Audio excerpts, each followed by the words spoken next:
Here is the map of consciousness from Dr. David R. Hawkins, who wrote Power versus Force. He has a doctorate and a PhD, so the man knows a few things, okay? As you see, enlightenment is on the list, love, neutrality, courage, pride, anger. Those are emotions.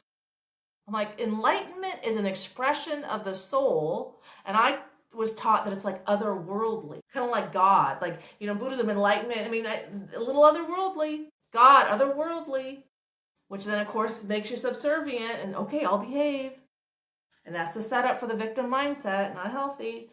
But what I learned is that I don't need the church, I don't need Buddha to access the divinity inside of my own soul. And enlightenment is divinity because I receive profound wisdom and I release catastrophic fears. It's the most transformative emotion because, as you see here, 700 to 1,000 hertz, it vibrates that high. It vibrates that high. Love is, half. The first time I experienced enlightenment, it was 3 days because as women, to get into our emotions, to get out of our emotions physiologically, it takes us a lot longer because we're the emotional center. And I wasn't overweight. I went to hot yoga 5-6 days a week. I lost 12 pounds sitting in my chair experiencing enlightenment because I was like, zzz, vibrating so high, When it hit, I heard enlightenment, enlightenment, enlightenment, like an alarm. I'm at that level. So, and if we kind of scroll down, we can see that shame is the lowest vibrating emotion at 20 hertz. And this is why you have to learn how to surf the waves of life. The emotions go in a little and come out a little, because you can't just go from 20 hertz to 1,000 hertz without your body like having a heart attack.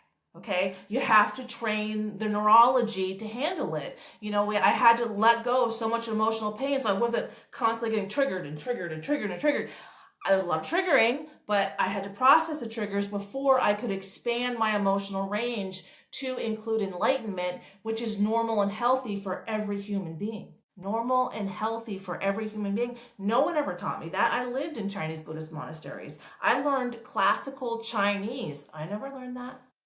Never learned that. So what can we do to process our emotional pain? I have my free ebook below, which is the 6 Divine Feminine Self-Love Strategies. And then also there's a free YouTube, I had a free video on my meditation and shamanic drumming. And so go ahead and check that out. Both of those things will help you align with my energy. And the fastest moving energy is the most transformative. And of course, I got a physics experiment for that. Let's look at that real quick, and then we'll end the video. But here is just proof is in the pudding, right? So let me open up this. As you'll see, the second and third metrodomes are the fastest. Pretty quickly, all 5 metrodomes will be at the same speed. I'm one of the fastest metrodomes. So when you spend time in my energy field, the ebook, the meditation and shamanic drumming video, you buy my book if you want to, then I'll be one of the 5 people that you spend the most time around, and there's the wisdom. You're the summary of the 5 people you spend the most time around.